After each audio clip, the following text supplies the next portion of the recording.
What if you could turn back time, like Cher, but you can change the order of events, meaning like it could be your superpower. So a butterfly effect. Right. Well, we have this in the animated limited series, Erased, currently streaming on Netflix.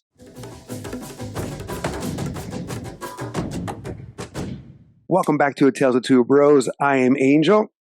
I'm Adan. Where we give you at least one review a week. Spoilers. Since I've gone back into anime, I've gone into really watching as much as I can that time allows me to.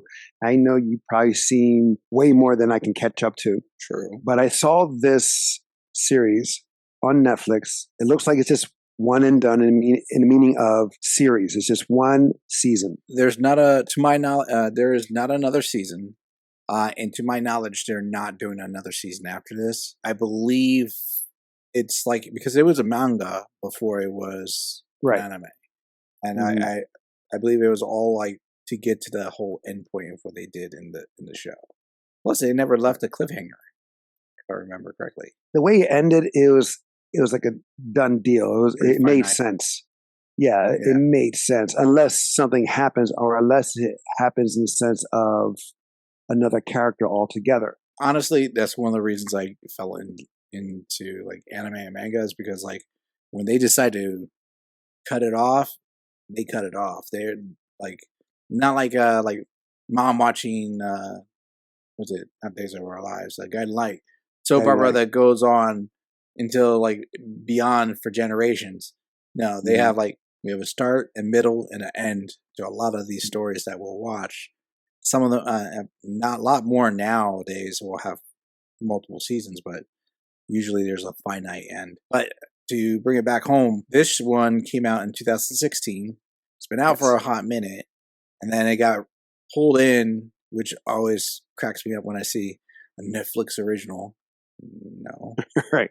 Good for you, Netflix. They just buy the rights to show it. Yeah, and a lot of times they redub it.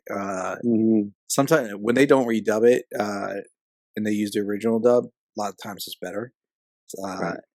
Which is just a critique in itself to Netflix. But they do bring us stuff, and this, like in their defense, this is how you're getting back into your anime, because I hooked you up with some accounts, but I know it's Netflix is the one that keeps you going to the anime series. Also, that with Netflix, that once you look at one show or series, then they go, well, since you like this, how about this? Yeah. If you like this, how about, so I just said, okay, let me just check this out. Not knowing, I don't look at the synopsis of the show or the series, whatever. So I don't know what I'm getting into. Arguably a better choice to do for a lot of stuff. So let's get into this. Even though it's just one season, there are reviews on this on Rotten Tomatoes. Critic score gives it 100%. Yeah, it's gotten a lot of good reviews.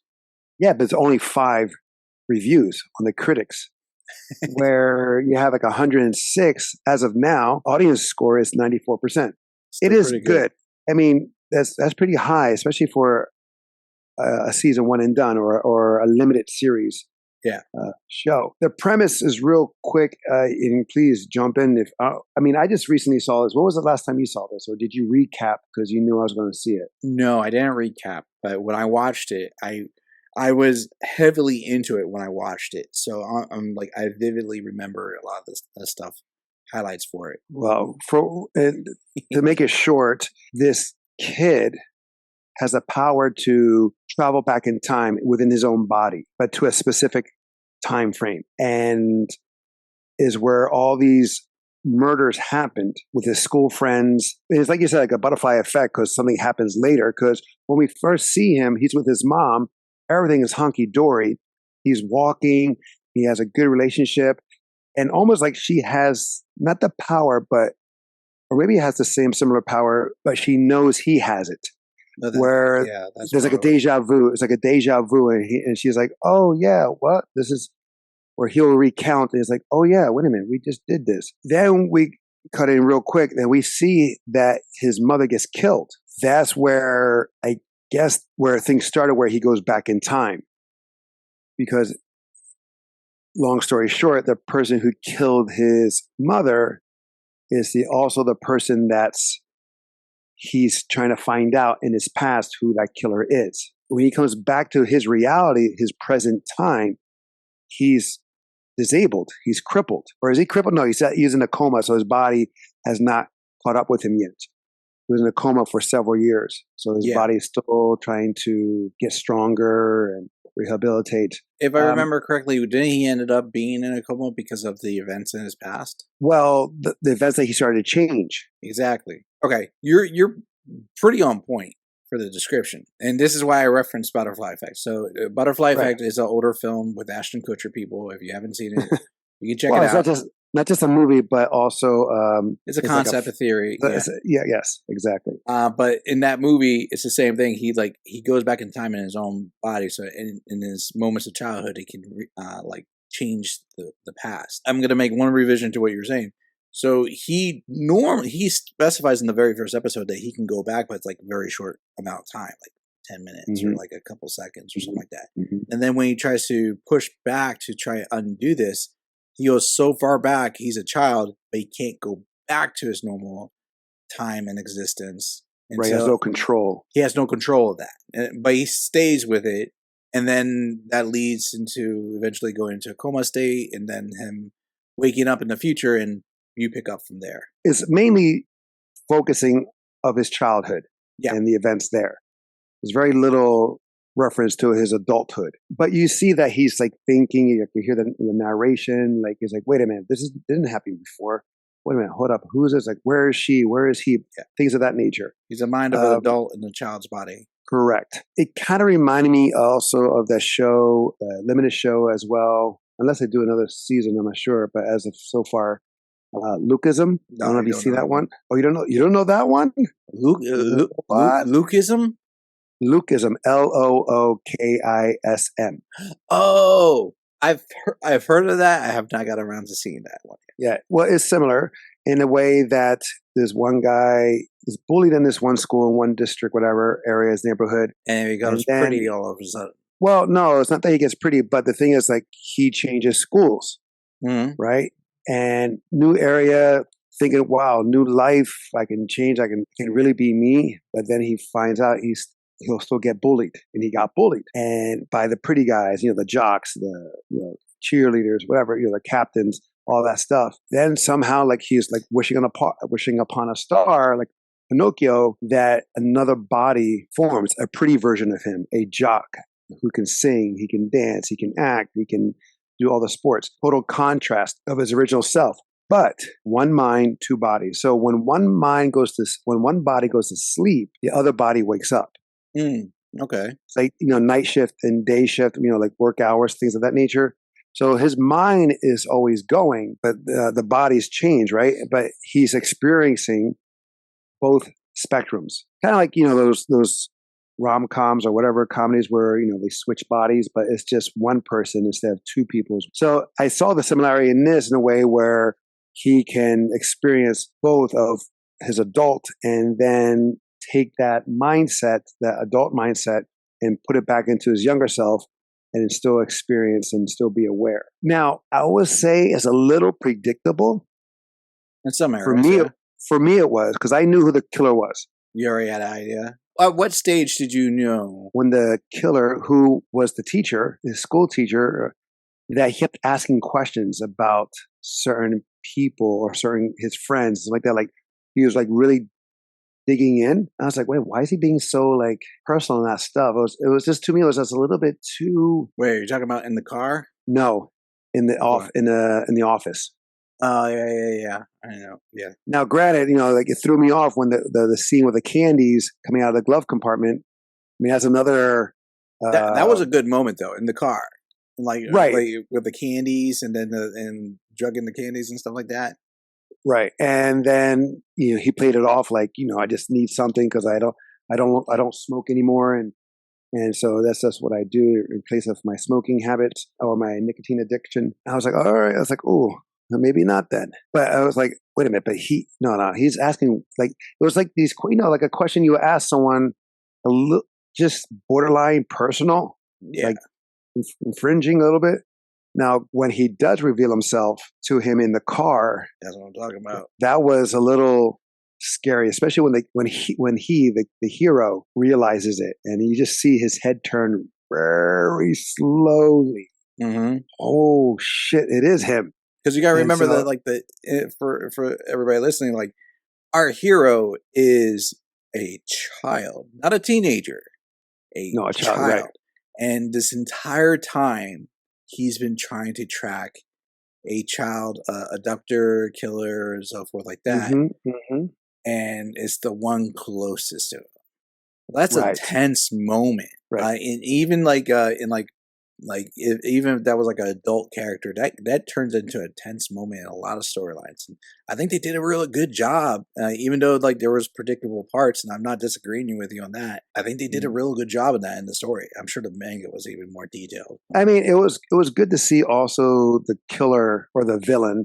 I would not really say a killer, but I mean, in the original killed him. timeline, he was, but the kid always somehow because he remembered all the killings, brought his plans. Right. Like the bus, like when one of the kids was being chased, or not really chased, but kind of stalked, and they hid in the bus. That was because he was kind of prepared and he knew where to go, but it was like he was thinking on his feet, always foiling the plans. But to go back to the reveal in the car, the villain, you can see that he was like, "Oh, good, I can take this mask off."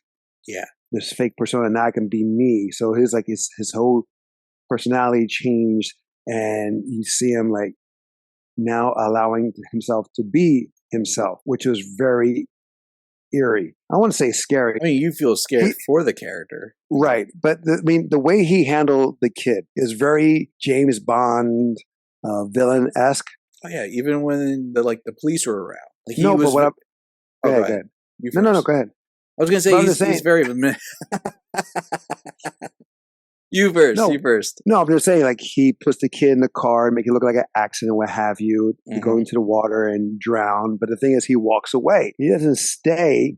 Oh, wait a minute. Did he end up saving him? I think he did, if I remember correctly. Like, because like he was very manipulative. I remember that. Right. Like he manipulated the police even, and all like around him. And so like he stayed even like when he was in the hospital, he's like, I've been waiting for this day. Right. And he's just been with him the entire time. Well, he said he was like, "You're my connection." He was kind of like I'm comparing it, that he's the Joker of the kid's Batman. Yeah, they coexist. They need each other.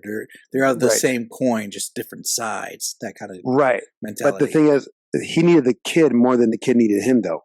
Oh, absolutely. That was brought up at the end in a beautiful way. Right, but a little weird too. But the thing is, like the villain, he was a little deranged because he would visualize like a web of connection, like who deserves to be killed or who deserves to live or what have you, who's connected. And I saw that towards the end where they're having the final talk and you see the kid in the wheelchair with the web sticking out of his head. And then I was like, then we're like seeing through his eyes, the villains. Then later on we see within that same scene, but later on we see the string coming out of the villain's head in a way that there's also connection there somehow, like he sees himself. Yeah. That was sharp at the end. Okay, the scoring, I don't know 100% is good or fair. I would give it a little lower, especially or 94 with the audience score. It is good. It does get your attention. It holds your attention. I watched this in English dub, and you watched it what? Spanish, Japanese, Spanish. I wish there was a Spanish version. There is a Spanish version, of course, but I'm just saying. I remember watching it. Actually, I watched it twice, but some episodes in English, some episodes in Japanese. So I was going back and forth, but I do remember it more in English. But yeah, I did watch it both versions, and the dubbing was okay. Yeah, I thought so. It went well. Yeah. It didn't feel weird or out of place, in my opinion.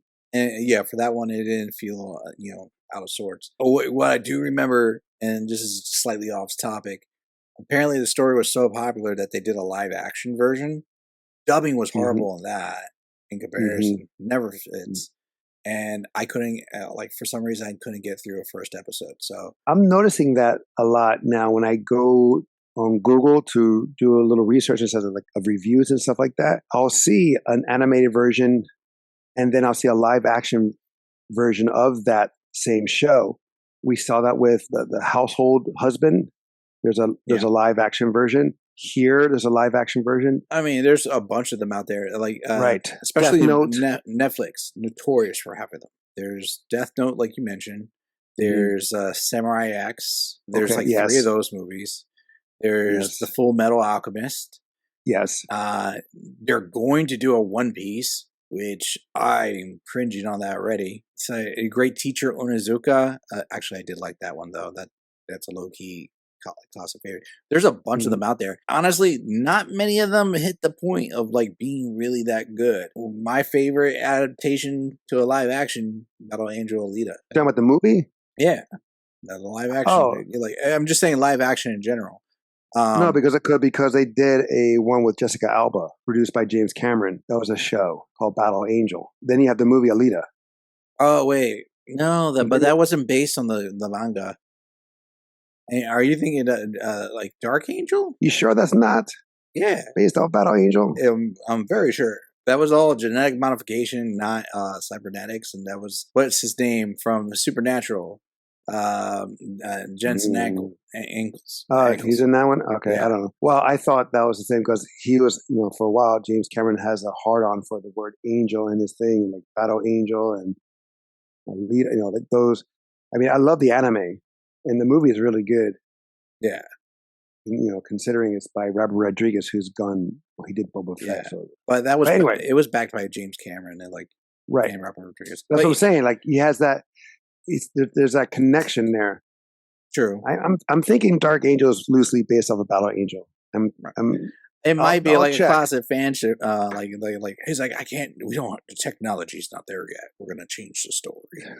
I should stay there another 10 years with freaking Avatar. But anyway, this is a good thriller of a show. I know some people will not watch it because it's just simply anime, but as a thriller, regardless of anime or live action, this is a good show. You want him to win. You want to know who the killer is. And they don't jump into like the cliche comedic over the topness that you see in a lot of animes. Like, because a lot of animes where they have the kids, there's like something over the top and you have these kids doing, no, these are honestly the most grounded children I've ever seen.